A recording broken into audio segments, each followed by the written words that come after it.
Hey there. If you're watching this, chances are things feel really heavy right now in your marriage when it comes to desire.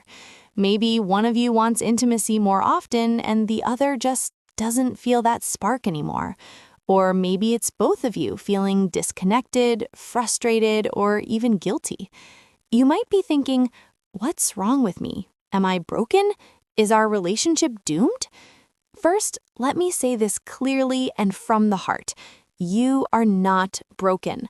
Low desire in long-term relationships is incredibly common. It happens to millions of couples. It doesn't mean you're defective, it doesn't mean your partner doesn't love you, and it doesn't mean the passion is gone forever.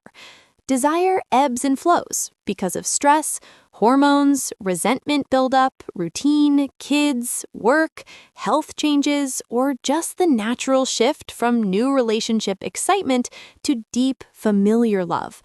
The pain is real, the rejection, the loneliness, the arguments, but the situation is fixable.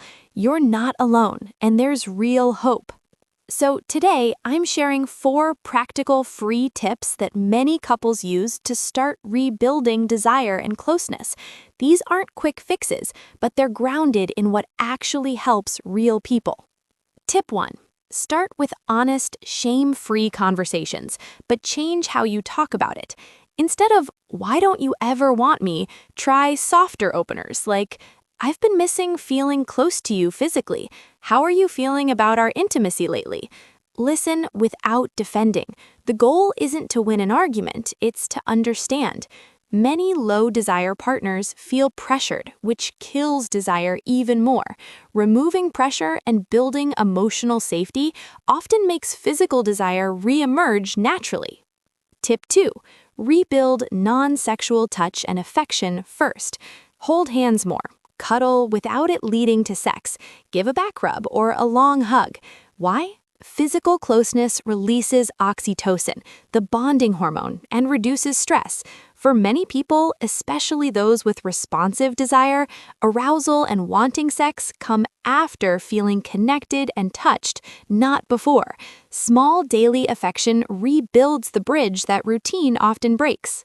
Tip 3. Schedule intentional time together and protect it. Life gets busy. Date nights, even at home after kids are asleep, matter. But go further. Carve out intimacy time, where the goal isn't necessarily sex, it's just being present, playful, flirty. Try a sensual massage, sharing fantasies, or simply asking, "What would make you feel desired right now?" Removing the must-have sex pressure lets desire build organically.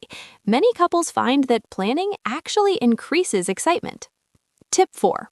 Explore what turns each of you on now, not what used to work. Desire changes over time.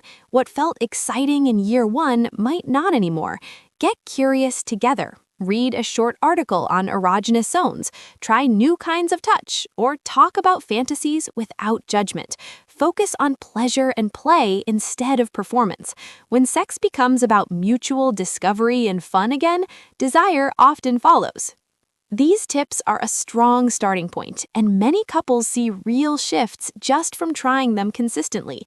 But if you want deeper step-by-step guidance, especially around rebuilding desire, improving communication, and creating shame-free intimacy, I've got something that helps a lot of people.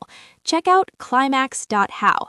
They have expert-led courses with over 150+ hours of practical, compassionate guidance on desire, libido, communication, and more.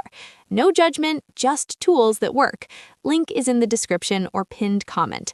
You're taking a brave step just by being here. You've got this. Your connection can come back stronger. If this resonated, drop a like, share with someone who needs it, and subscribe for more. Take care. Talk soon.